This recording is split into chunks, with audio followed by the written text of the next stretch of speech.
Alô, olá, alô, vai tudo bem? Bem-vindos ao Café com Crime, o podcast onde você pode ser o aficionado por crimes reais que você é, sem julgamentos. Eu sou a Esté Zorbi, ou Dona Café, como preferir, e hoje vou contar pra vocês a saga de um bandido que aterrorizou a polícia, mas ganhou a simpatia das pessoas, o Leonardo Pareja. O cara era jovem, branco, de classe média, educado, estudado.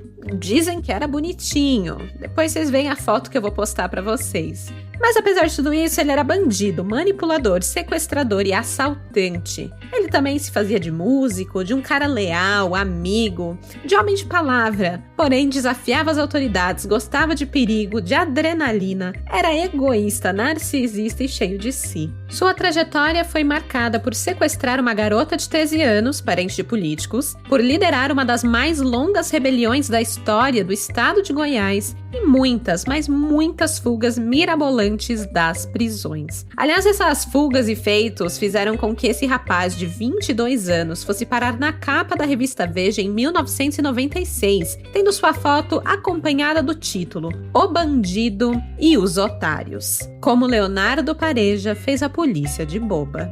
Com um charme hollywoodiano quase, ele ganhou espaço nos jornais, ganhou fama e gerou em torno de si uma história que o superou. Ele virou lenda depois da morte, fez de si um mito. Muitas pessoas queriam ouvir a história do Leonardo Pareja aqui no Café com Crime, mandaram como sugestão, mas esse episódio vai para o apoiador do podcast, João Pitaluga Neto. Ele usou o fura-fila dele para trazer esse caso para vocês, então agradeçam o João por escutar hoje essa saga bandida. E com isso, bora começar do começo?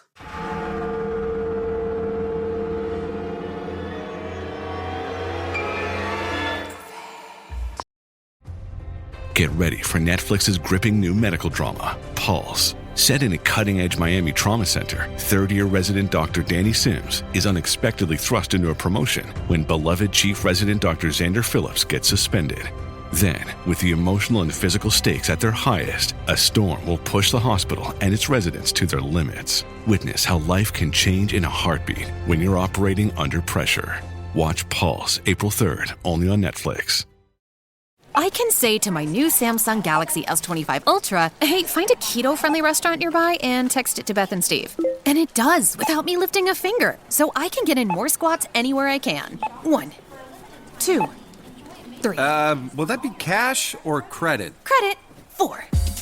Galaxy S25 Ultra, the AI companion that does the heavy lifting so you can do you. Get yours at Samsung.com. Compatible with select apps. Requires Google Gemini account. Results may vary based on input. Check responses for accuracy.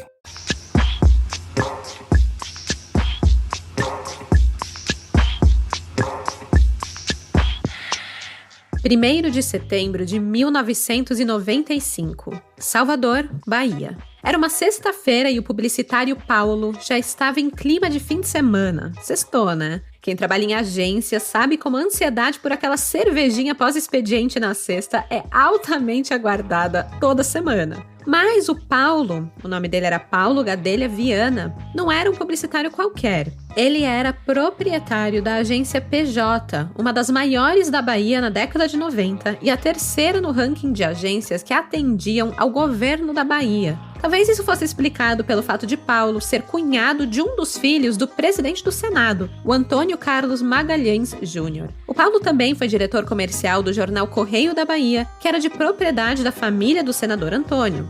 Então, assim, os negócios aí na família e a política estavam intimamente entrelaçados. Enfim, o ponto é que Paulo aproveitou a sua querida sexta-feira para sextar junto com a filha, a Fernanda Viana, uma estudante de 13 anos de idade. Pai e filha foram curtir o dia juntos, saíram e tal, e aí à noite foram jantar num restaurante em Salvador. Tudo muito bem, tudo muito bom, até o momento em que eles deixam esse restaurante. Era aproximadamente 1 da manhã.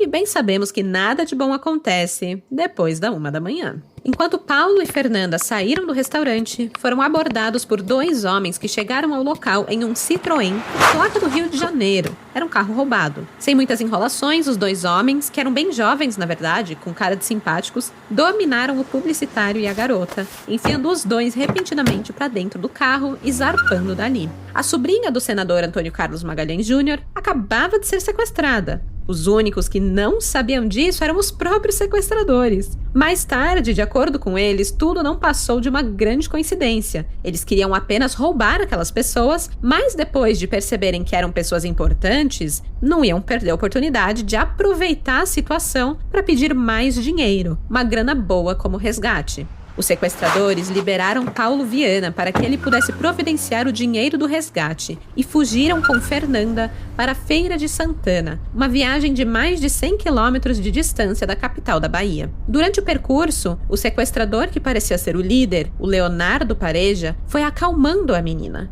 Ela era asmática, ela estava nervosa, à beira de passar mal, e ele conversava com uma voz mansa, calmo, foi convencendo a garota de que tudo ficaria bem e que ele cuidaria bem dela. E assim o fez. Leonardo, Fernanda e outro sequestrador, o Sérgio Ricardo, chegaram em Feira de Santana já no meio da madrugada. Lá resolveram se hospedar no Hotel Samburá para que Fernanda pudesse ter um pouco de conforto, enquanto esperavam que o seu pai enviasse o dinheiro do resgate. As palavras de conforto de Leonardo Pareja realmente fizeram efeito em Fernanda. Quando eles entraram na recepção do hotel, ninguém percebeu que aquela menina era uma garota sequestrada e que aqueles homens eram seus sequestradores. Estavam todos tranquilos, pareciam se conhecer até, não levantaram suspeita nenhuma. Marlene Oliveira Queiroz, uma das recepcionistas, ela testemunhou essa cena. Ela disse que viu Leonardo preenchendo a ficha do hotel no balcão e estava assim, mais um dia. Ela não desconfiou de nada. Os 3 novos hóspedes do Hotel Samburá subiram para o quarto 201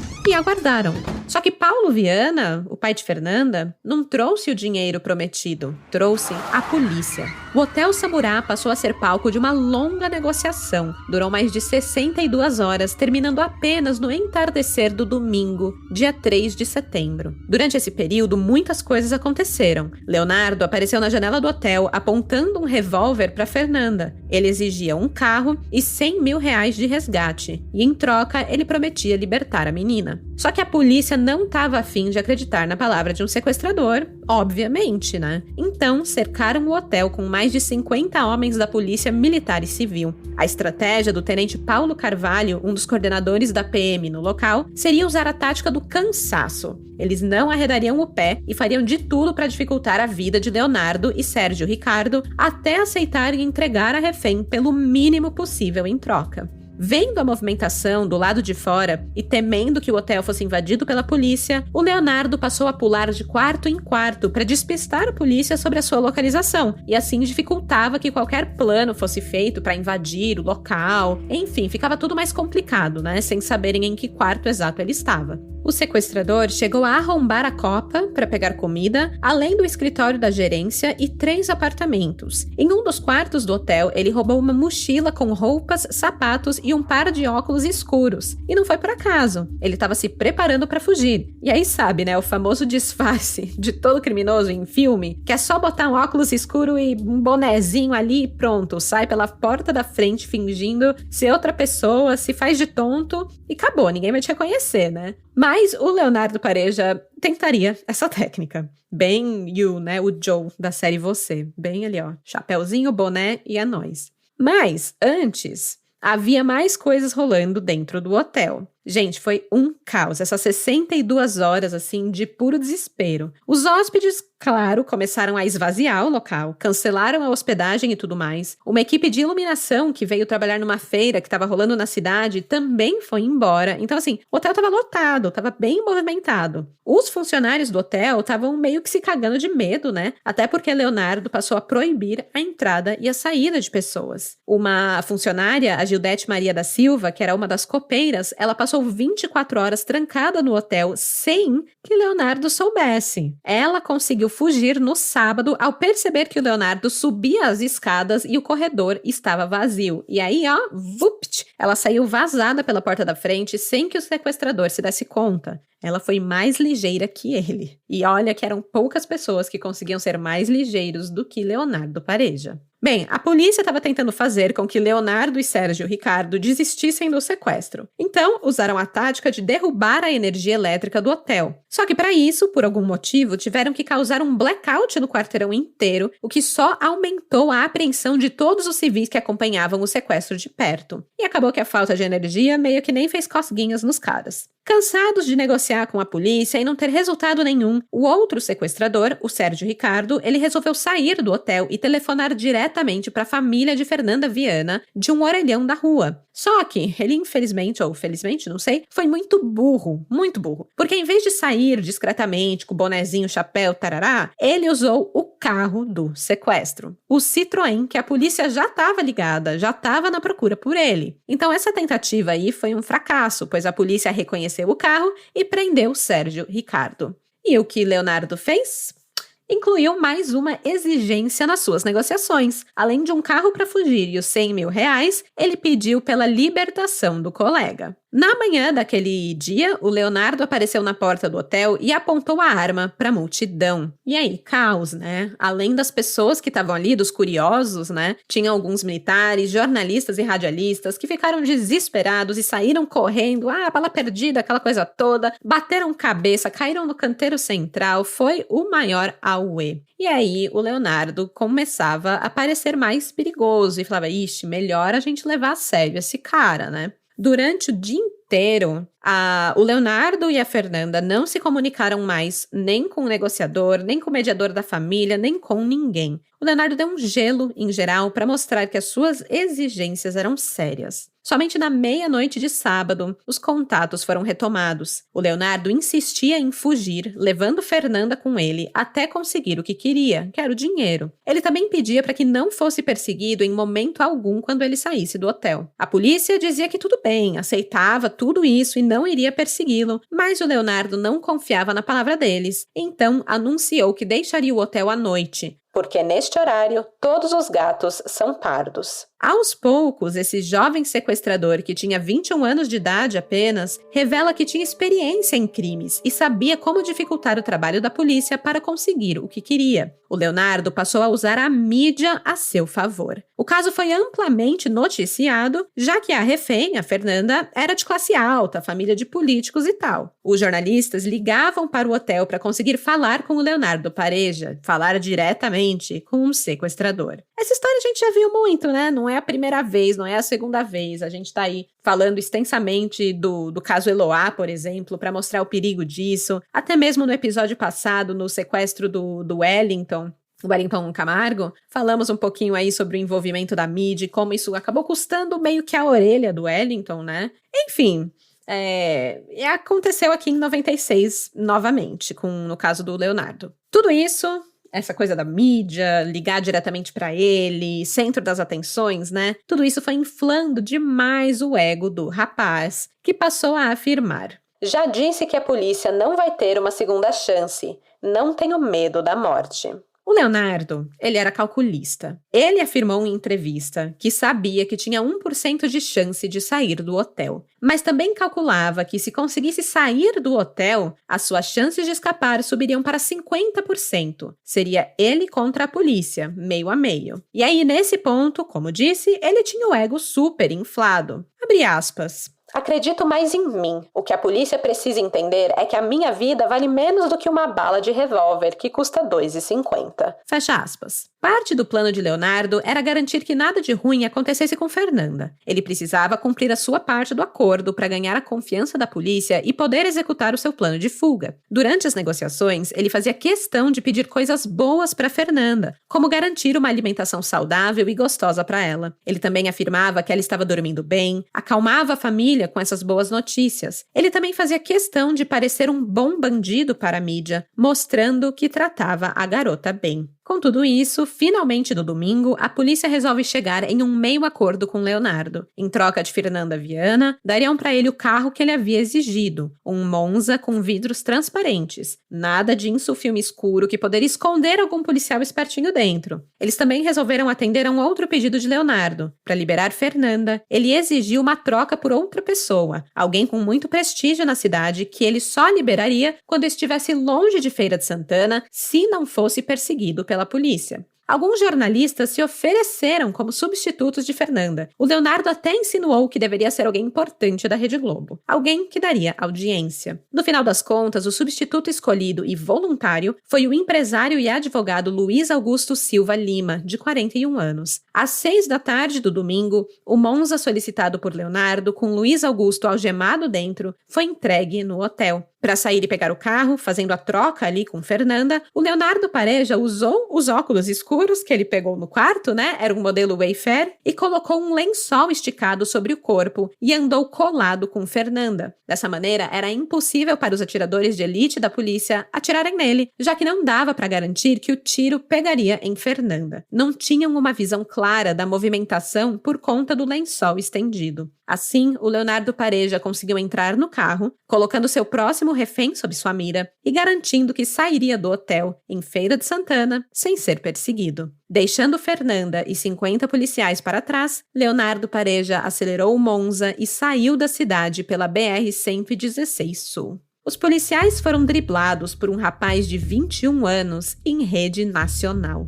Não só naquele domingo, dia 3 de setembro, mas pelos próximos 41 dias. Leonardo Pareja dirigiu por 3 estados, rodou mais de 2.000 quilômetros e em cada cidade que passava fazia questão de dar entrevistas para as rádios locais, além de escrever cartas para os jornais. Para a mídia, ele anunciava para qual local ele iria a seguir, desafiando os policiais ao perseguirem. Era ali gato e rato. Ele vibrava com essa adrenalina e cada vez que escapava ileso, alimentava o seu ego de ser um grande bandido. Em seu caminho, o Leonardo chegou a distribuir autógrafos, além de ter garotas pedindo para ser sequestrada por ele. Mano...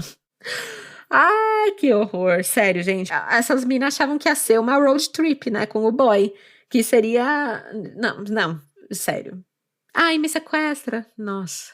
É muito bizarro, assim, né? É inacreditável. E assim, o Leonardo alcançava cada vez mais o que queria. Atenção. Em uma de suas entrevistas, ele alegou: "Quem não gosta de ser famoso? Eu adoro." A fuga de Leonardo Pareja não foi só flores. Em uma troca de tiros com a polícia, ele acabou ferindo uma garota que levou um tiro na barriga. Ela foi socorrida, levada ao hospital e sobreviveu. O Pareja mandou uma carta à TV pedindo desculpas à família da menina por ter machucado ela naquela troca, né? Quase um tiro perdido ali. Ele pediu desculpas por isso. Claro, queria manter ali a fachada dele de bandido bom. Depois de 41 dias, o Leonardo resolveu se entregar. Ele não deixaria a polícia o pegar, pois sabia o quão perigoso isso poderia ser pela sua integridade física mesmo, né? Ele fez todo mundo de besta, então com certeza ele ia apanhar muito quando fosse pego. Então, em meados de outubro de 1995, ele telefona para uma repórter de televisão e afirma: "Eu sou um herói dos presos, gente que foi humilhada e maltratada pela polícia. Não me considero um Robin Hood, mas confesso que me identifico com ele." Na hora de se render, o Leonardo Pareja exigiu a presença de um juiz e de um jornalista para garantir que não seria espancado pela polícia por, enfim, como eu falei, ter feito todo mundo de trouxa. Acontece que essa não era a primeira vez que Leonardo lidava com a polícia. Apesar da sua pouca idade, a sua carreira criminal era bastante extensa. E, na verdade, estamos apenas começando. Um ano depois de sequestrar Fernanda, Leonardo Pareja voltaria a se destacar nos jornais, sendo até capa da revista Veja, ao liderar uma rebelião dentro da cadeia.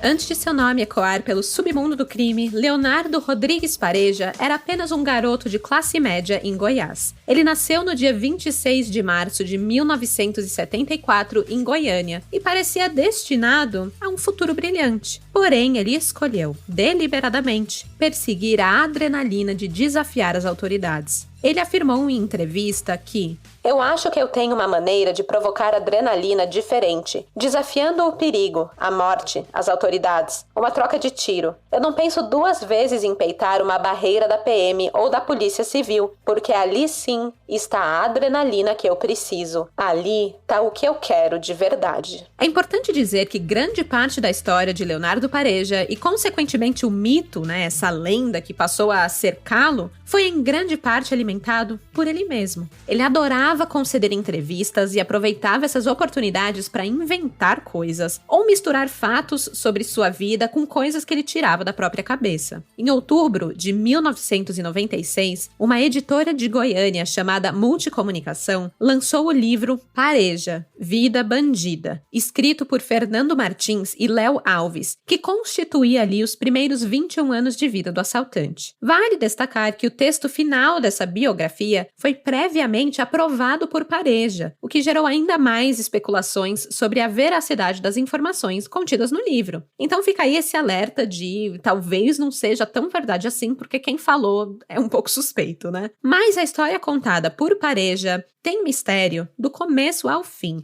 literalmente desde o seu nascimento. Isso porque Leonardo foi oficialmente adotado, mas alega que, na verdade, ele era filho biológico do seu pai adotivo. Os seus pais adotivos eram Pedro Pareja e Luzia Rodrigues dos Santos. O Pedro era um motorista de caminhão e Luzia era uma balconista de uma lanchonete. Eles se conheceram em 1964 e 2 anos depois, Pedro ganhou na Loteria Federal, adquiriu fazendas e fundou uma empresa de transportes de cargas. O casal queria ter filhos, estava ali com o dinheiro, com a vida feita, mas um deles não conseguia engravidar, então resolveram adotar. Mas, segundo Leonardo, em vez de adotar mesmo, o casal resolveu que Pedro Pareja teria um relacionamento sexual com uma das empregadas da casa, uma mulher chamada Ana, e o filho que nasceria seria adotado por Luzia. Eu acho isso meio estranho, principalmente porque a única fonte de informação é esse livro ditado por Leonardo. E por que é estranho? Porque o Leonardo nunca gostou da mãe. Ele tinha diversos problemas com ela, mas idolatrava o pai. Sobre o pai, o Pedro Pareja, o Leonardo dizia que ele era meu amigo, ele era meu ídolo. Ele era meu pai. Então me parece meio óbvio que ele falaria que era filho biológico, filho de sangue ali do Pedro Pareja e tentaria se distanciar da figura da mãe, da Luzia. Mas vamos lá, já conta um pouco mais aí do relacionamento dele com a mãe. O Leonardo nasceu quando a família era rica. Ele desfrutou desde o início uma vida bastante confortável. Ele mesmo admite que era um mimado e tinha tudo o que queria, todos os brinquedos ele ganhava. O Leonardo ele residia em um dos bairros mais nobres de Goiânia, desfrutando de todas as regalias ali que aquela riqueza podia proporcionar. Ele tinha motorista particular que o levava e buscava na escola. Por sinal, frequentou um dos melhores colégios da cidade. Ele também estudava piano em casa com uma professora particular, tinha férias no exterior, aprendeu inglês e espanhol, participava de competições esportivas, estudou computação. Enfim, gente, ele vivenciava ali um ambiente repleto de oportunidades. Ele poderia ter tido, sim, um futuro bastante brilhante. Um vizinho de Leonardo afirmou que ele era um menino muito brincalhão, brincava com todo mundo, era bastante sociável e ninguém ali da convivência dele jamais suspeitou que ele poderia se tornar um criminoso. Aliás, ele era uma criança extremamente medrosa e costumava dormir sempre no quarto dos pais. Jamais imaginariam que ele passaria a desejar a adrenalina e o perigo de uma vida de crimes. A sua mãe, a dona Luzia, dizia que ele era uma criança normal, muito ativo, cheio de saúde e vigor. A única coisa incômoda que a mãe conseguia lembrar ali sobre a infância dele, que talvez teve uma coisa um pouco negativa para ele, não negativa, mas era realmente um tabu para a família falar sobre a adoção dele. A dona Luzia disse que quando as outras crianças diziam que ele era adotado, ele chorava. Então ele nunca tocou no assunto de verdade. Eu também não gosto de falar não.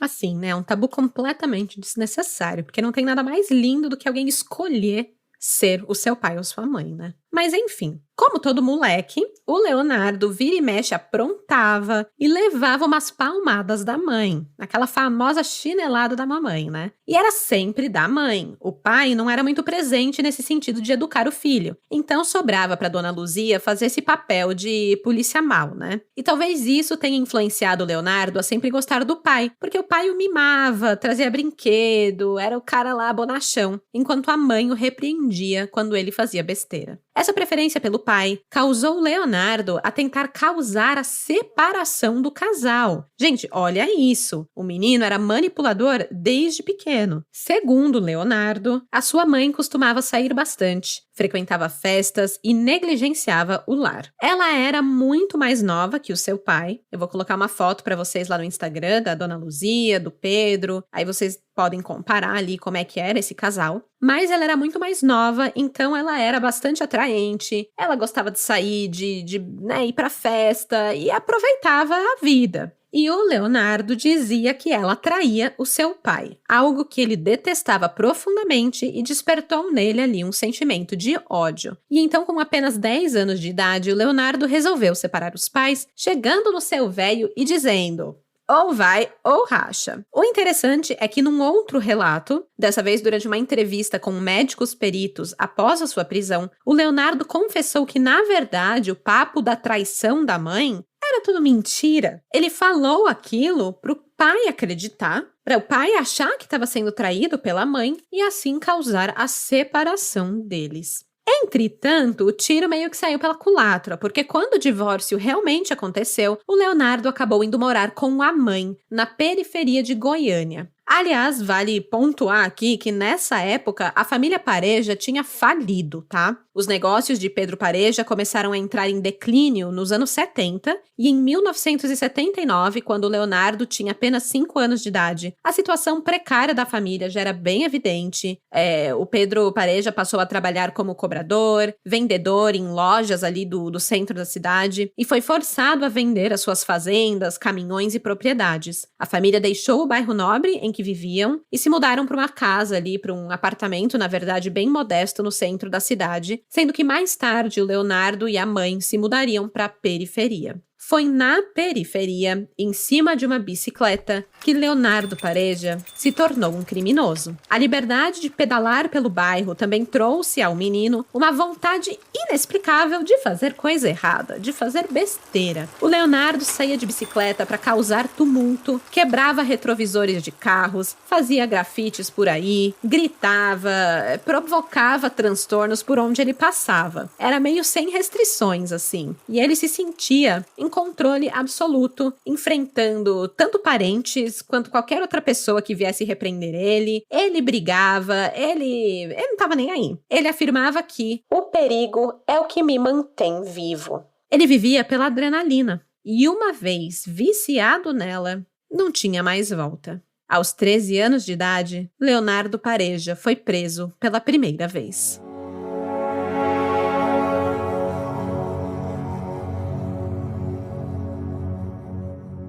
Ainda na pré-adolescência, Leonardo Pareja começou a aparecer em casa com motos grandes e sofisticadas, coisa que, obviamente, uma criança de 13 anos não deveria ter acesso, mas ele tinha. Ele adorava o ronco do motor, sabia de marcas, o que era bom, o que era caro, e tudo isso porque fez amizade com um ladrão de automóveis. O seu nome era Gildo. Gildo era uma espécie de líder do crime ali nas redondezas de onde Leonardo morava. Para o garoto de 13 anos, que adorava se meter em encrenca, Gildo era uma pessoa admirável. Ele era corajoso, roubava carros, andava armado, desafiava as autoridades. Era tudo o que Leonardo queria ser. Para ele, isso tudo eram qualidades. Então, ele admirava o amigo que andava em carros e motos roubadas. No geral, o Leonardo se achava mais espertinho do que os seus amigos da periferia. Ele tinha estudado em ótimos colégios, teve uma educação exemplar, tinha chegado até o fim do colegial, apesar de não ter se formado. Então, ele achava que se destacava entre os outros, né? Se achava mais esperto. Mas o Gildo se destacava mais do que ele, porque o Gildo já estava nesse mundo ali com uma reputação de criminoso, né? O Gildo era o único que o Leonardo não conseguia superar.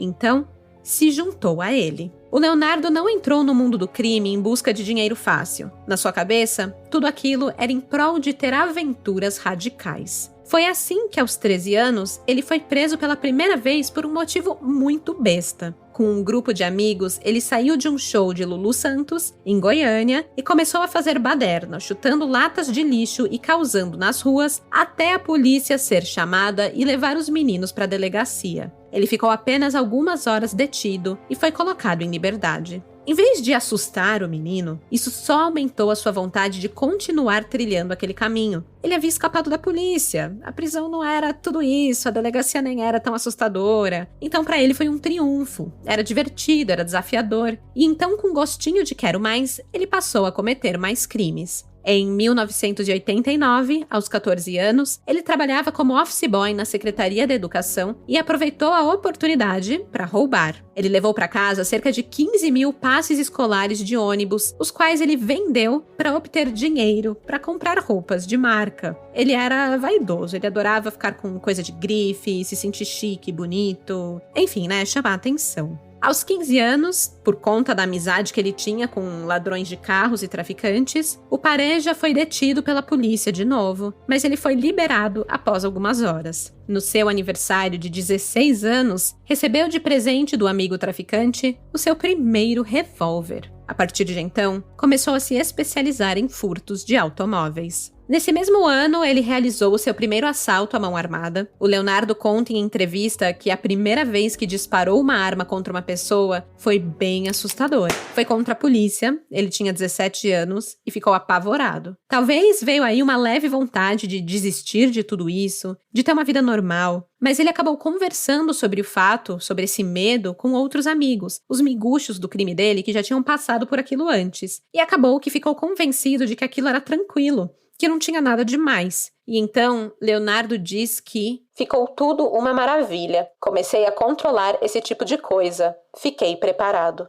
Com apenas 17 anos e um histórico de 10 carros roubados, ele acabou sendo preso. A polícia descobriu que ele era conhecido como o assaltante dos classificados. O que ele fazia? A especialidade dele, a estratégia dele era a seguinte: o Leonardo Pareja lia os anúncios dos jornais, entrava em contato com os vendedores e combinava que eles fossem até sua casa para receber um cheque de sua mãe. Só que no meio do caminho, os caras eram roubados. O Leonardo aparecia armado e roubava o carro. Assim, ele conseguiu roubar 10 carros. 10 carros que ele adorava se mostrar, adorava dirigir por aí. De novo, ele gostava de atenção. O Leonardo passou a frequentar o Gin Café quando tinha 17 anos. Era um bar badalado de Goiânia. E lá ele conheceu Luciene Xavier Lopes, uma garota de 17 anos também. Eles ficaram se olhando, aquele flerte gostoso, e conversaram. Dias depois, eles saíram juntos novamente e começaram a namorar.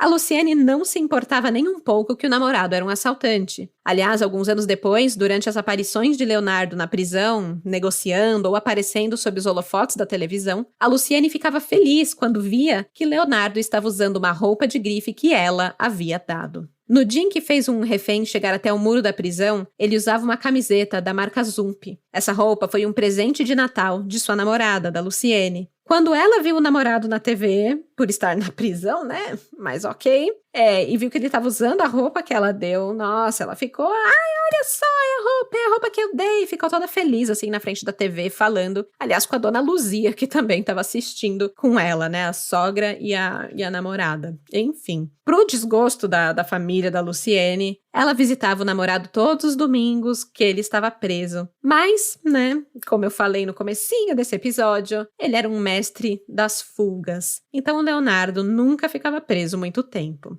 Leonardo Pareja sempre conseguia escapar e, claro, voltava para o crime. Era um ciclo. Antes de completar 18 anos, ele já era famoso em Goiânia por seus roubos. Com um sorriso no rosto, o Leonardo conta que Gildo o colocou no mundo do crime, mas que ele havia o superado umas 20 vezes. O Leonardo fala isso como se fosse uma brincadeira, uma competição. Ele queria ser o melhor e o maior bandido. Ele gostava de se autoproclamar uma lenda do crime, comparando-se a criminosos como Lúcio Flávio e o bandido da Luz Vermelha. As histórias desses dois foram muito retratadas no cinema, eram bandidos que ganharam fama. E o Leonardo queria, né, chegar nesse nível. Leonardo viria a dizer mais tarde que um de seus filmes favoritos era Scarface, um filme em que o ator Al Pacino interpretava um bandido cruel e humano ao mesmo tempo. Então ele se achava ali que ele era o Al Pacino. O Leonardo Pareja também era um leitor ávido.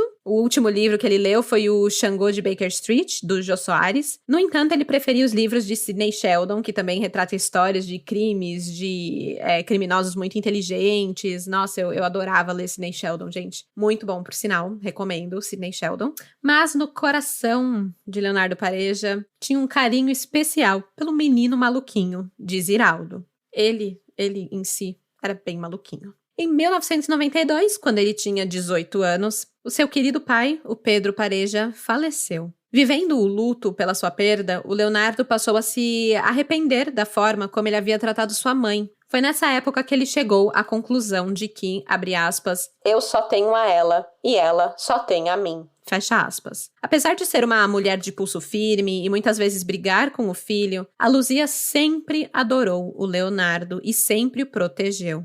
Ela vivia numa casinha modesta nos arredores de Goiânia. Ela não trabalhava e nem possuía renda própria, então ela contava com a ajuda do filho para a sustentar. Assim como a ajuda também de um namorado que era mecânico de automóveis. Mas o Leonardo Pareja odiava esse cara. Então, imagina o inferno que ele não causava na vida do namorado da mãe, gente. Se ele foi capaz de fazer o pai se separar da mãe, o que ele não fazia com o namorado da mãe, né? Bom, foi em 1992, também ali, talvez pelo baque da perda do pai, ficando meio sem rumo, e também por estar passando por uma decepção amorosa com Luciene, o casal havia terminado, o Leonardo decidiu correr atrás do que ele realmente gostava na vida, de adrenalina. E aí ele decidiu cometer o seu crime mais ousado até agora. No dia 9 de abril, apenas dias após fazer 18 anos, ele se juntou com 2 amigos, roubou um carro e saiu assaltando postos de gasolina em Goiânia, em questão de horas apenas. O Leonardo e um comparsa assaltaram 11 postos de gasolina. Foi um atrás do outro, gente. Parecia que tava a fim de desafiar a polícia mesmo. Os 3 amigos chegaram a voltar e assaltar os mesmos postos de novo. E só no último ocorre uma reação, levando os assaltantes a fugirem. E dessa vez o Leonardo perdeu. Ele chegou a apontar uma arma para a polícia, atirando na perna, pois não queria matar. E terminou preso. Mais tarde, já famoso, o Leonardo Pareja brinca que deveria ter entrado para o livro dos recordes por esse super assalto. Preso, ele não se importava muito em manchar o seu nome. Até porque, segundo ele se utilizava de documentações falsas, né? Ele representava outro personagem como em uma novela. Ele dizia, abre aspas, eu tenho que representar 24 horas por dia um outro personagem. A diferença de um filme, de uma novela, é que eu tenho que representar e não posso falhar. Eu tenho que interpretar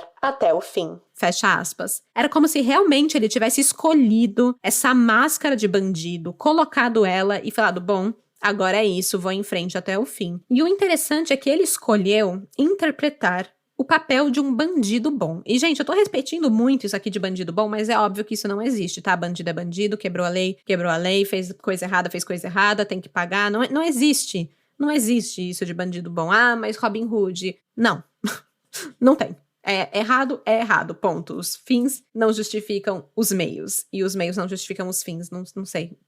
Enfim, vocês entenderam. O que o Leonardo Pareja queria dizer com bandido bom é que ele seria um bandido que não agredia as vítimas, ele jamais faria uma vítima sofrer violência, principalmente violência física, ele era meio contra isso. E também ele expunha a polícia. Ele dizia que a polícia era corrupta e má. E todas as vezes que ele tinha oportunidade de dar entrevistas, de falar em jornais, com jornalistas e etc., ele queria expor essa corrupção. Ele propositalmente escolhia não matar durante os seus assaltos, nem as vítimas e nem policiais, porque ele pensava que não matando, ele teria uma imagem melhor. Então, essa aparente bondade dele, na verdade, era egoísmo, era uma forma de sobrevivência. Ele não estava ali pensando, porque a sociedade, vou ser bom. Não, ele estava pensando nele mesmo em livrar a cara, sabe? O Leonardo fazia questão de dizer que ele nunca havia agredido suas vítimas fisicamente. Como eu falei, ele, sou contra isso, violência e tal. Mas ele não considerava, por exemplo, que colocar uma arma na cabeça de alguém era agressão. Que verbalmente abusar de alguém era agressão. Pra ele, não. Pra ele, a agressão era só violência física, né? Bater, espancar e tal. E isso ele não fazia. Para provar o seu ponto, ele gostava de contar a história de um assalto onde ele tocou o violão para acalmar os reféns. Aconteceu em Minas Gerais. O Leonardo e um comparsa, o Charles, invadiram uma casa com a intenção de roubar carros. Dentro da casa, o Leonardo ficou com as filhas do dono, enquanto o homem foi levado por Charles para desligar o alarme do carro do lado de fora. Dentro da casa, as mulheres estavam apavoradas, começaram a gritar, estavam muito nervosas, descontroladas. E aí o Leonardo ficou dizendo que não ia acontecer nada, que estava tudo bem, que elas podiam confiar nele. E para provar o que dizia, ele largou o revólver e pegou um violão e começou a tocar e cantar. Elas pararam de gritar, talvez em choque por aquela atitude do bandido, né? Mas por um momento ficou tudo bem. Enquanto isso, do lado de fora, o Leonardo conta que o Pipoco tava comendo. Quando eu vi, a polícia tinha chegado e tava atirando no Charles. Eu entrei no Santana, já tinha desativado o alarme e saí dirigindo e metendo bala na polícia. Já mudei minha feição drasticamente. Eu tava carismático com minhas vítimas humanas e já mudei para cruel com a polícia. Se precisar matar quem tiver que matar, eu mato. Era isso. Leonardo criou para si um código de conduta onde ele seria um bandido cordial e confiável. Segundo ele, para ser um bandido bom, malandro, a pessoa precisava ter caráter. E isso ele tinha. Ele tinha o caráter de não caguetar os comparsas e de cumprir a palavra dele, seja para a polícia, seja para a vítima ou para os criminosos. Em 1992, Leonardo Pareja recebe sua primeira condenação judicial pelo super roubo aos postos de gasolina. Era a sua primeira condenação, já que foi a primeira vez que ele foi preso maior de idade. Porém, ele não fica muito tempo na cadeia. 5 meses depois, em setembro, acontece uma confusão na casa de prisão provisória e Leonardo Pareja deixa o presídio andando pela porta da frente. É isso mesmo que você escutou. Ele saiu, andando, pela porta da frente, sem ninguém se dar conta que ele era ele. Eu não sei muito bem como isso aconteceu, não encontrei muita informação, mas eu suspeito que seja aí pelo fato dele usar outras identidades e ter conseguido driblar aí, de alguma forma, a polícia. De novo, né? Recapturado pouco depois da fuga, o Leonardo Pareja retorna à casa de prisão provisória, sendo depois transferido para o Sepaigo, onde atualmente funciona o Complexo Prisional de Aparecida de Goiânia. Ele cumpriu quase 2 anos de pena lá, até se meter numa briga entre presos e ser transferido ao Hospital de Urgências de Goiânia. Acabou que essa briga foi ótima para ele, já que no dia 15 de dezembro de 1994, enquanto ele se recuperava dos ferimentos no hospital, ele consegue enganar 3 guardas e escapar pelos fundos do hospital. O Leonardo, ele reaparece em Belém do Pará, bem longe de casa. Ele acaba sendo preso em julho de 1995 por roubo de carro. Ele teria ido até o Pará para levantar fundos a fim de financiar a fuga de um de seus comparsas da prisão. De novo, ele era leal. Se ele prometeu que fugiria com alguém, que voltaria por alguém, que não deixaria seus comparsas para trás, ele fazia, ele tinha esse código de conduta. Então voltou lá para arrecadar esses fundos, acreditando no lance ali de bandido leal, de palavra e tal, mas acabou preso. Mas a polícia não se deu conta que tinha prendido um foragido, né? Um cara que tinha fugido da prisão que estava sendo procurado. Acharam que era só um jovem idiota de 19 anos que estava lá tentando roubar um carro. Então, segundo a biografia de Leonardo, os policiais queriam subornar esse menino tonto para libertá-lo. Para conseguir arrancar uma grana desse ladrãozinho pé rapado, a polícia teria o torturado. Lembrando que isso tudo é segundo Leonardo e não existem provas de que esse episódio realmente existiu. O Leonardo conta que passou por uma sessão violenta, que foi colocado de cabeça para baixo, segurado com fios elétricos no pescoço e nos órgãos genitais. Ele levou muitas pancadas. E tudo isso porque a polícia queria saber quem eram os seus receptadores. Ou seja, ele roubava os carros, ok, mas para revender para quem? O receptador teria a grana. E a grana era o que a polícia queria pegar para si. O Leonardo conta que ele passou dias vomitando e defecando sangue por conta das torturas. Esse episódio ele usaria para mostrar como a polícia era corrupta. Segundo Leonardo, teria sido muito fácil a polícia verificar que ele era um foragido e simplesmente terem mandado ele de volta para o presídio em Goiânia, onde ele pertencia. Mas eles queriam o dinheiro. Então, Leonardo providenciou o dinheiro. Ele pagou R$4.000 em suborno para a polícia e acabou sendo liberado. De novo, eu vou ressaltar que não se sabe da veracidade dessa história. Segundo Abdul Seba, deputado estadual de Goiás da época, essa questão de tortura não procedia, já tinha acabado há muito tempo. O diretor da Polícia Civil de Goiás, Hitler Mussolini, também afirmou que esses métodos eram instintos da polícia. Desculpa, eu não consegui. Eu ia tentar não rir com esse nome. Gente, o nome do diretor da Polícia Civil de Goiás era Hitler Mussolini. Gente, que tipo de pai e mãe faz isso com o filho? Hitler Mussolini. Devia ser proibido no cartório chegar pra pôr um nome desses. E falar, não, proibido, não pode. Meu Deus, sério, não dá pra... Não dá. Ai, Brasil. Enfim, o Hitler Mussolini... Ele falou que também, né, como ele era diretor da polícia de Goiás na época, nos anos 90, que não tinha isso de tortura, que eram métodos extintos da polícia, não tinha mais esses resquícios da ditadura militar, parari pararó, todos eles defendem, né, que a polícia não teria torturado o Leonardo, enquanto o Leonardo fala que sim, houve tortura, houve pedido de suborno e houve pagamento do tal suborno. Enfim. Depois de tantas prisões e fugas, Leonardo Pareja continuava dando um jeito de se superar. Em julho de 1995, ele liderou a invasão ao presídio de Anápolis para libertar 4 presidiários. E não é que esse novinho, malandro, sem vergonha, conseguiu? Pois é, entrou numa cadeia e libertou os colegas. E aí, o que ele fez? Se supera de novo. Pouco mais de um mês depois disso, ele vira celebridade nacional ao sequestrar a menina Fernanda Viana e mantê-la em cativeiro no hotel por 3 dias. Aos 21 anos de idade, ele conseguiu o que queria: atenção e fama, status de bandido-herói, celebridade. Enquanto ele fugia da polícia durante aqueles 41 dias depois do sequestro, dando entrevistas e autógrafos pelo Brasil, o Leonardo Pareja não saiu ileso, nem ele nem outras vítimas. Por mais que ele jurasse não machucar os outros, pessoas foram sim feridas por conta dele. Em outubro de 95, durante sua fuga, ele foi localizado numa igreja evangélica em Goiânia, mas conseguiu escapar novamente. O plano da polícia era prendê-lo após o culto, mas Leonardo identificou um policial entre os fiéis, disparou 8 tiros e conseguiu fugir.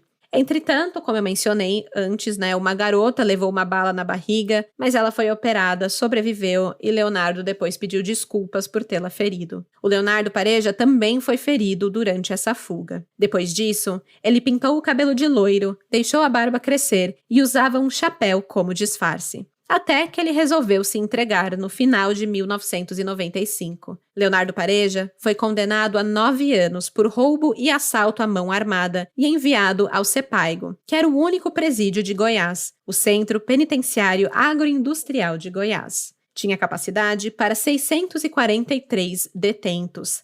E foi lá, com todos esses detentos, que Leonardo Pareja liderou uma das maiores rebeliões do estado.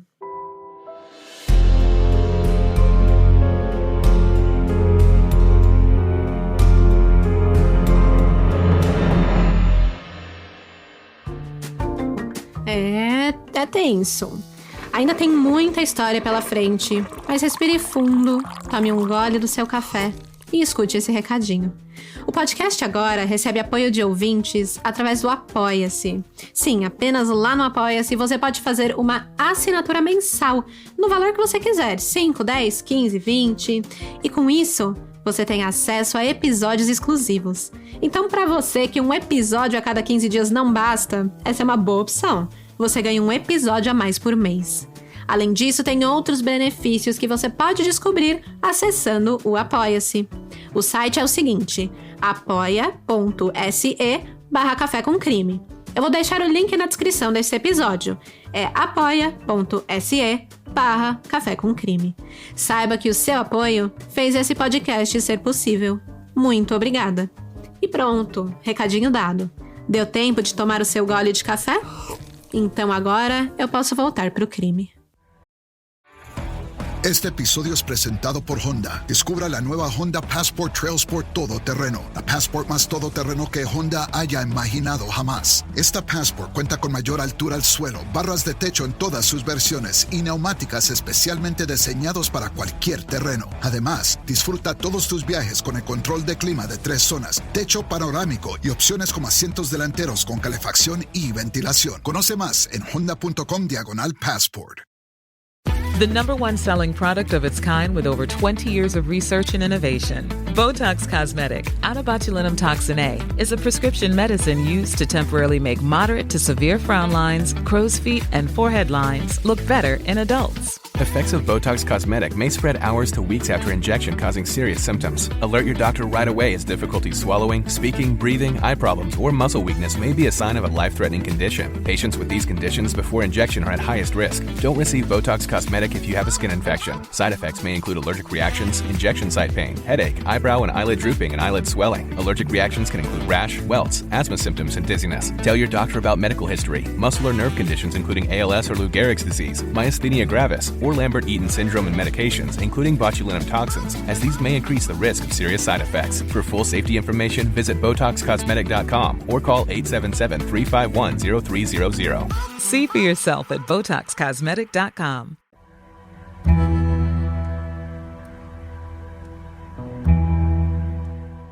No dia 10 de abril de 1996, Leonardo Pareja aparece na capa da revista Veja, uma das revistas de maior circulação do Brasil na época. A foto do jovem Leonardo, com apenas 22 anos, de boné, camiseta branca, no telhado do Sepaigo, vinha acompanhada do texto: O bandido e os otários. Como Leonardo Pareja fez a polícia de boba. Fazia um pouco mais de 6 meses que Leonardo Pareja ganhou notoriedade com o sequestro de Fernanda Viana e agora liderava uma revolta na única prisão de Goiás. A rebelião do Sepaigo durou 151 horas e 25 minutos. Teve 56 reféns iniciais e terminou com a fuga de pelo menos 40 presos, que levaram 6 reféns em 8 carros. No meio de tudo isso estava Leonardo, tocando violão, cantando e encantando os próprios reféns. Foi uma vergonha para a polícia. Os jornais diziam que Leonardo estava humilhando não só a polícia, mas o governo brasileiro. O que aconteceu foi o seguinte: um dos detentos, Amaury Gomes de Oliveira, teve acesso a informações privilegiadas. Ele descobriu antecipadamente que a comitiva estaria presente na prisão naquele dia, com o objetivo de verificar as condições dos reeducandos e das instalações do local. Além disso, haveria a doação de uma máquina agrícola ali para a prisão. O Amaury compartilhou essa informação com os demais presos e juntos eles traçaram um plano audacioso de fuga. Assim, quando chegou o dia 28 de março de 1996, como Amaury disse que aconteceria, apareceram no Sepaigo autoridades do Judiciário, a Secretaria da Segurança e a diretoria do presídio para fazer uma inspeção no local. Entre os visitantes estavam 7 juízes, o presidente do Tribunal de Justiça do Estado, o Homero Sabino, o secretário de Segurança, Antônio Lourenço, e uma equipe da TV Anhanguera, que era afiliado da Rede Globo. Só que uma grande falha aconteceu, talvez propositalmente. Os agentes penitenciários fracassaram em recolher os presos de volta às suas celas. Pior ainda, eles não comunicaram ao grupo de visitantes que os detentos estavam soltos no pátio. Os presos, munidos de estiletes, pedaços de pau e ferro, aproveitaram-se da pouca segurança que envolvia a comitiva e deram início à rebelião. Um dos visitantes foi subjugado pelos detentos e assim se iniciou o pesadelo. Os reféns foram capturados e divididos em grupos, confinados em celas onde enfrentavam constantes ameaças físicas e psicológicas. A partir desse momento, o presídio se transformou em um verdadeiro caos. Muros foram derrubados, incêndios consumiram as dependências administrativas e até mesmo um caminhão da empresa de saneamento de gás, que realizava uma obra ali dentro dos limites da prisão, foi alvo das chamas. As oficinas industriais, que eram locais de trabalho e produção dos reeducandos, foram transformadas em cenários de vandalismos. Cofres foram arrombados, liberando uma perigosa mercadoria: drogas. Elas foram retiradas de seu esconderijo seguro e passaram a ser consumidas livremente pelos rebeldes que se entregavam ali num espiral de destruição e desespero. No dia 29 de março, um forte esquema de segurança foi montado pela Polícia Militar de Goiás. A penitenciária foi cercada por 500 policiais fortemente armados. 400 dos mais de 700 detentos foram transferidos para o presídio feminino de Goiânia. Leonardo Pareja, em entrevista à rádio CBN, disse que o diretor do presídio, o coronel da Polícia Militar, Nicola Limonge Filho, foi espancado no início do movimento e, desde então, tinha ficado amarrado pelos pés e pelas mãos às grades de uma cela. Em determinado momento, o diretor Nicola foi levado para os muros da penitenciária, onde sofreu uma crise de choro perante todos os que o observavam do outro lado. O secretário Antônio Lourenço Filho e o assessor do Tribunal de Justiça, Juarez Albuquerque, também foram levados ao muro e se mostraram desesperados para alcançar um acordo rápido com os criminosos. Em meio a toda a agitação que estava acontecendo ali, o Antônio Lourenço fez um discurso elogiando a liderança de Leonardo Pareja e chamando os presos de reeducandos, ao mesmo tempo em que criticava o diretor do Sepaigo, o Nicola, que era um subordinado seu. Em suas palavras, o secretário expressou uma mistura de desabafo e de defesa. Ele apontou o que estava acontecendo como um reflexo do descaso do sistema carcerário. No entanto, ele fez questão de enfatizar que Pareja era um líder incontestável capaz de controlar todas as ações. Nos momentos mais críticos, era Leonardo quem assumia o comando e acalmava os ânimos exaltados de todos que se encontravam ali na prisão. Em um alerta assustador, Antônio Lourenço revelou que atrás de cada uma das 7 portas onde os reféns eram mantidos em cativeiro, havia um botijão de gás. Ele explicou que cada porta era vigiada por um preso disposto a causar uma explosão a qualquer momento. A cada hora que passava, a situação do Sepaigo se intensificava. Os dias se arrastavam e cada minuto parecia uma eternidade para aqueles que lá dentro viviam esse pesadelo. Foi para apaziguar toda essa situação que entra em cena o preso de maior destaque do Sepaigo, Leonardo Pareja. Ele foi convocado pelos rebeldes para liderar as negociações em busca de uma fuga. Ele, na verdade, estava quietinho no canto dele, na cela 17C, quando foi solto pelos rebelados. Como não conseguia ficar longe dos holofotes, obviamente, ele assume o comando. Logo, ele organizou a bagunça que estava aquela rebelião. Ele formou 3 grupos, um para cuidar da limpeza, outro da água e o terceiro ficou encarregado da comida. Ele mandou arranjar lençóis limpos para as mulheres reféns e deu a elas uma atenção especial na questão do higiene. Ele chegou a proibir que um dos presos fumasse numa cela para não importunar um refém.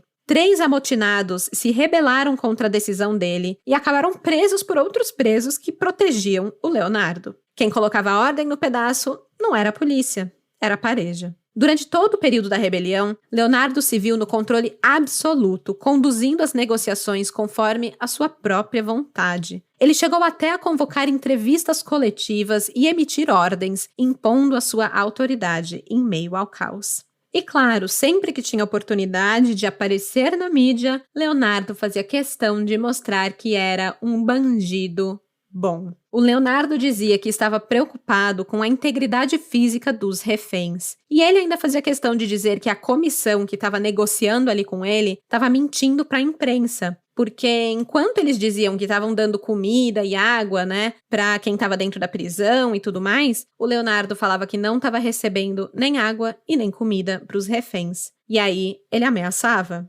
Nessas circunstâncias, não vamos negociar mais nada.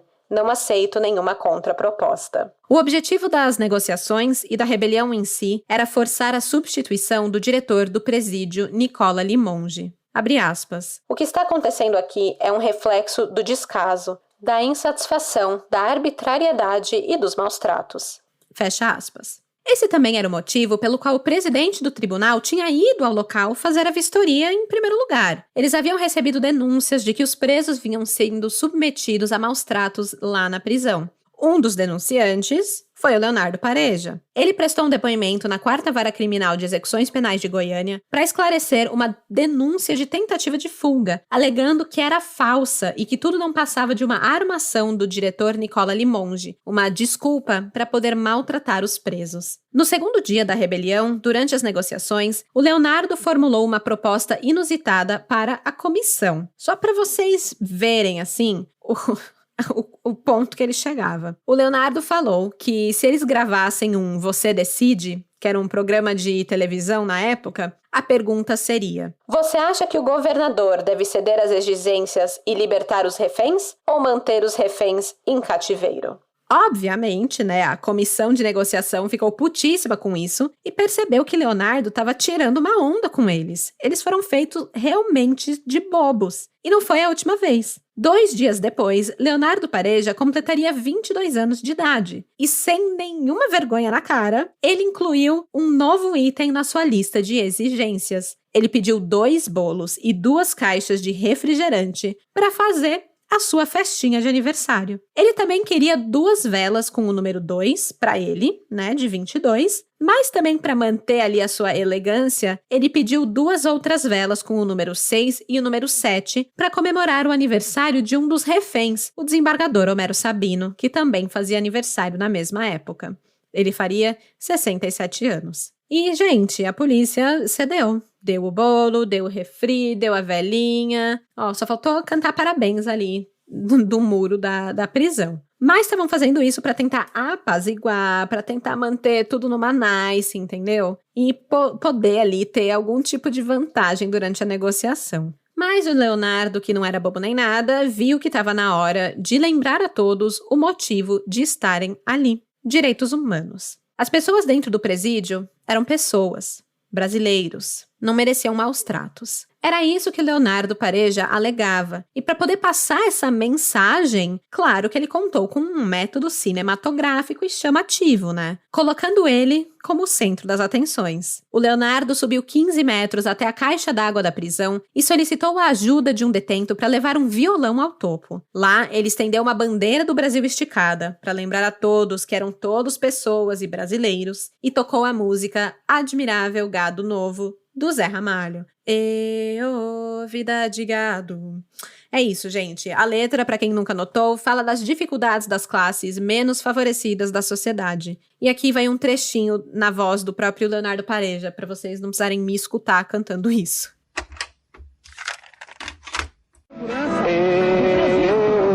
Vida de gado, povo marcado, povo feliz.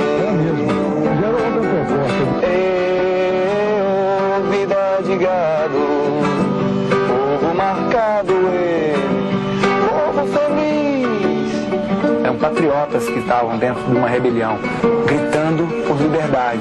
Mas não só a liberdade no muro, a liberdade de vida, de ser humano dentro de um presídio. Para descontrair, eu cantei uma música do Zé Ramalho, então foi isso que eu tentei passar.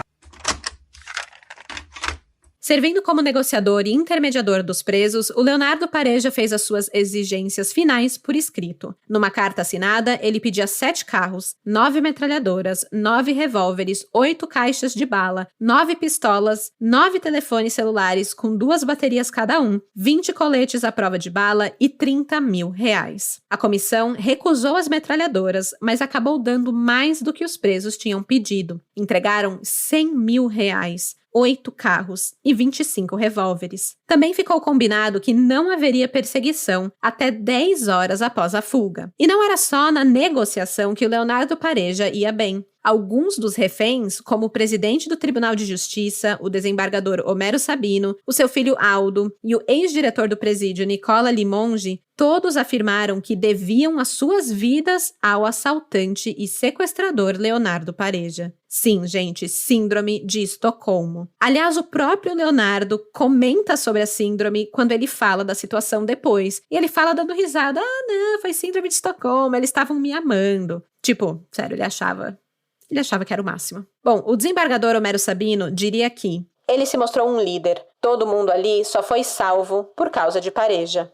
Já Nicola Limonge, o diretor do presídio, diria: quero agradecer em primeiro lugar a Deus, depois ao Pareja. Se não fosse por ele, nós, os reféns, não sairíamos de lá vivos. 7 dias após o início da rebelião, os presos receberam os carros que pediram. Ao assumir a direção de um ômega, Leonardo disse que não estava fugindo, que iria acompanhar o comboio dos presos para dar um apoio moral para eles, tanto para os fugitivos quanto para os reféns, hein? Ele queria ser um guia espiritual ali para que tudo corresse bem, que ninguém fosse perseguido e que em seguida ele mesmo voltaria ao Sepaigo para cumprir o restante de sua pena. O Leonardo fugiu do Sepaigo com 8 outros carros vindo atrás dele, carregando quase 40 prisioneiros e 6 reféns. O Leonardo passou acenando para a imprensa. Claro, né? Imagina ele fazendo assim, ó, o tchauzinho da princesa, assim. Eu tô aqui fazendo o tchauzinho sozinha, achando que vocês estão me vendo, né? Mas enfim, tava ali, ó, acenando para a imprensa. Em seu carro, ele levava como refém o estudante de direito Aldo Sabino, que era filho do desembargador Homero Sabino. E assim que eles se aproximaram da saída da penitenciária, o bandido entregou um colete à prova de balas ao estudante e disse: coloque isso, você pode se machucar. Afinal, ele sabia que já tinha dado bala perdida em outras pessoas, né? E não queria correr o mesmo risco com o filho do desembargador. No meio da fuga, o Leonardo tava assim, gente, curtindo a vida. Ele parou num bar em Goiânia para comprar 3 cervejas e 3 refrigerantes. Ele pagou a conta com uma nota de R$50 e não quis o troco. Alegrou a todos os fregueses ali do bar, convidando todo mundo para beber por sua conta. Ao passar por uma das ruas mais badaladas da cidade e parar para comprar mais cervejas, algumas adolescentes correram ao encontro de Leonardo, provavelmente reconhecendo ele da TV ou sei lá, e pediram autógrafos e beijos. As meninas ainda pediam para serem sequestradas por ele também, querendo que trocassem elas pelo refém, pelo Aldo. Elas falavam: ai não, deixa esse cara aí, solta ele e leva a gente. Enfim, como já falei, tudo muito surreal, absolutamente surreal. O Leonardo Pareja, ele andava com a cabeça para fora do carro, tava curtindo o vento no rosto, ele demonstrava a todo momento estar curtindo demais tudo aquilo. Fez um verdadeiro passeio pela cidade, aproveitando tudo o que podia antes de se entregar novamente. O curioso é que essa vibe boa toda que o Leonardo Pareja passava realmente afetou o seu refém, o Aldo. Na manhã do dia seguinte da fuga, ele foi cercado pela polícia num posto de gasolina em Porangatu, na fronteira de Goiás com Tocantins. E aí ele se virou pro Aldo, entregou a única arma que tinha, dizendo para ele ficar com o revólver para sua própria proteção. Mas, síndrome de Estocolmo no ar, o estudante disse: não, você não vai se arriscar. Bota esse revólver na minha cabeça. E aí ele se ofereceu como escudo para Leonardo escapar mais uma vez. Mas o Leonardo, como ele já tinha provado anteriormente, era um homem de sua palavra. Após 7 horas da fuga, depois que liberou os 6 reféns e garantiu que os detentos não foram seguidos, ele se rendeu na cidade de Porangatu, a mais de 400 quilômetros de Goiânia. O Leonardo convocou 2 juízes para o conduzir de volta à prisão. Com a captura de Leonardo Pareja, a rebelião chegava ao fim. 16 prisioneiros já haviam sido recapturados e os reféns estavam todos bem. Na verdade, nem todos. Esse motim teve 2 vítimas fatais. Uma universitária de 24 anos, chamada Carolina Cardoso de Andrade, foi atingida por uma bala perdida durante um confronto armado entre os bandidos e a polícia. Ela dirigia um Fiat Uno na rodovia BR-60, a 60 quilômetros de Brasília, quando passou pela barreira montada pela PM na estrada. O Fiat foi emparelhado pelo carro dos fugitivos do Sepaigo, e os policiais acharam que o carro dela pertencia aos fugitivos e atiraram. Carolina morreu. A segunda vítima fatal foi um dos fugitivos, que também foi atingido pelos policiais durante a fuga. E talvez a terceira vítima, só que de uma forma indireta, mas em consequência de toda a fama alcançada, foi o próprio Leonardo Pareja.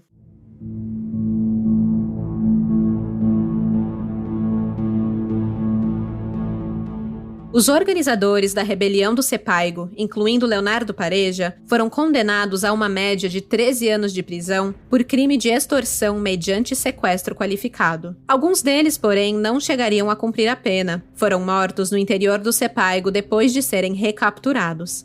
Entre eles, Onei Severino da Silva, Grimar Rodrigues de Souza, Veriano Manuel de Oliveira Filho e Leonardo Rodrigues Pareja. Dentro das paredes da prisão, o Pareja encontrava ocupações para preencher os seus dias. Ele costurava bolas, escrevia um livro de memórias, redigia petições para os seus companheiros de cela e tratava de manter sua imagem pública de bom bandido. Ele realmente conseguiu cativar um público. De uma senhora de 72 anos, residente do Rio de Janeiro, chegavam cartas repletas de mensagens carinhosas, que parecia mais uma avó falando com o querido netinho. De uma adolescente do interior da Bahia, chamada Bárbara Cíntia, ele recebeu 2 cartões de parabéns pelo seu aniversário. Ela disse, abre aspas, desejo-lhe toda a felicidade do mundo, pois você merece muito mais. 1000 felicidades, parabéns, você está um ano mais velho, está um ano melhor. Fecha aspas. O Leonardo Pareja gostava da atenção, óbvio, né? E ele chegou a declarar, não sou um super criminoso, mas certamente sou mais inteligente do que a polícia. O seu ego cresceu, ele se achava melhor que todo mundo, acima de todo mundo, e passou a incomodar outros presos. Enquanto ele participava da produção de um documentário sobre sua trajetória, um documentário chamado Vida Bandida, o Leonardo se meteu em uma briga com um dos principais companheiros da prisão, Eduardo Siqueira, o Juquinha. O Juquinha tinha sido comparsa de Leonardo em mais de 30 assaltos. Eles realmente eram cúmplices. E o Leonardo sempre deu muito valor à amizade, né? Essa coisa toda de lealdade, de não deixar ninguém pra trás. Mas foi um amigo de confiança que acabou o assassinando. E é interessante que no documentário que ele estava gravando, exatamente na época que rolou essa briga, ele usava muito uma frase. Bobo é aquele que confia no homem. Acabou que Leonardo foi bobo. Na época, um túnel de fuga foi descoberto por agentes penitenciários. Os presos que iriam fugir deduziram que Leonardo tinha derrubado eles para os policiais, já que por sua fama de fugas, ele com certeza seria acusado por mais aquela, seria acusado por aquele túnel. E não querendo problemas, Leonardo teria contado do plano. Assim, 8 meses após comandar a rebelião no Sepaigo, o Leonardo Pareja foi vítima de uma emboscada armada por presos por vingança. O detento Eurípedes o agrediu com um tapa e Eduardo, o Juquinha, o esfaqueou no pescoço. Ao tentar fugir por um corredor, o Leonardo foi cercado por José Carlos, Ivan e Raimundo e levou 5 tiros de acordo com o processo da época. E assim, aos 22 anos, acabava a saga do vilão carismático. Muitas pessoas foram às lágrimas quando Leonardo morreu, incluindo sua mãe e sua namorada, Vanessa Ferreira Fagundes, de 20 anos na época. Ela deu uma entrevista revelando que os dois tinham planos de fugir juntos para a Argentina ou Uruguai no Natal ou Ano Novo. Eles queriam construir uma vida juntos fora do país, mas foi tarde demais. Luzia Rodrigues dos Santos, a mãe de Leonardo, foi comunicada da morte do filho pela direção do Sepaigo e ela simplesmente não acreditou que isso havia acontecido com ele. O Leonardo nunca se sentiu ameaçado na prisão, tinha muitos amigos lá dentro. Lá era o seu reinado. Sabendo disso, a Luzia custou para acreditar que o seu filho foi assassinado por seus amigos. 5 pessoas foram condenadas pelo seu homicídio. Eduardo Rodrigues de Siqueira, o Juquinha, Eurípedes Dutra Siqueira, José Carlos dos Santos, Ivan Cassiano da Costa e Raimundo Pereira do Carmo Filho. Eduardo, o Juquinha, acabou morto da mesma forma, dentro do presídio, em outubro de 2018. Antes de encerrar esse episódio, eu queria dar algumas atualizações sobre pessoas e locais envolvidos na história de Leonardo Pareja. O Sérgio Ricardo Salles da Silva, que foi o seu cúmplice no sequestro de Fernanda Viana, continuou na vida do crime até recentemente. O Sérgio estava foragido da penitenciária Lemos Brito desde 1998, quando cumpria pena pela participação no sequestro liderado por Pareja. Ele foi preso novamente em 2011, em Salvador, acusado por roubo de veículos e de carga. O Hotel Samburá, onde Fernanda Viana foi mantida refém por Leonardo Pareja, virou ponto turístico, o Tour Crimiseiro. O gerente alega que o local ficou famoso e os hóspedes disputavam pelo quarto 201, que foi o mais utilizado por Leonardo e Fernanda. Em 2010, a mãe de Leonardo Pareja, a Luzia Rodrigues Santos, conseguiu na justiça uma indenização de mais de R$105 mil e mais um salário mínimo mensalmente até o ano de 2039. Ela processou o estado de Goiás pelo assassinato do filho na prisão. Em 2020, Luzia morreu aos 75 anos em Aparecida de Goiânia. Ela foi vítima da Covid-19. A vida de Leonardo Pareja inspirou o autor Leandro França a escrever um livro sobre suas façanhas. O título é Ensaio de uma Vida Bandida. Fica aí para quem tá mais curioso por mais detalhes desse bandido. O diretor Regis Faria produziu o documentário Leonardo Pareja em 1996, contendo entrevistas com o próprio bandido gravados na prisão antes da sua morte. O conteúdo pode ser encontrado no YouTube sob o nome Vida Bandida, a história do criminoso Leonardo Pareja. E por aqui, encerro essa história surreal de um bandido que viveu apenas 22 anos, mas ficou marcado na história por fazer as autoridades de boba. Ele foi muito comparado ao Lázaro Barbosa, o serial killer do DF, né? Por suas fugas e dribles à polícia, apesar de eu achar que ele tinha muito mais pinta de bandido da luz vermelha, né? Do João Acácio, do que o Lázaro, né? O João Acácio, ele era vaidoso, ela era ladrão, era charmoso, era cheio de si e acabou morto, assassinado também por se envolver em brigas. Então achei a história dos dois bem similar. A história do crime, ela se repete, né?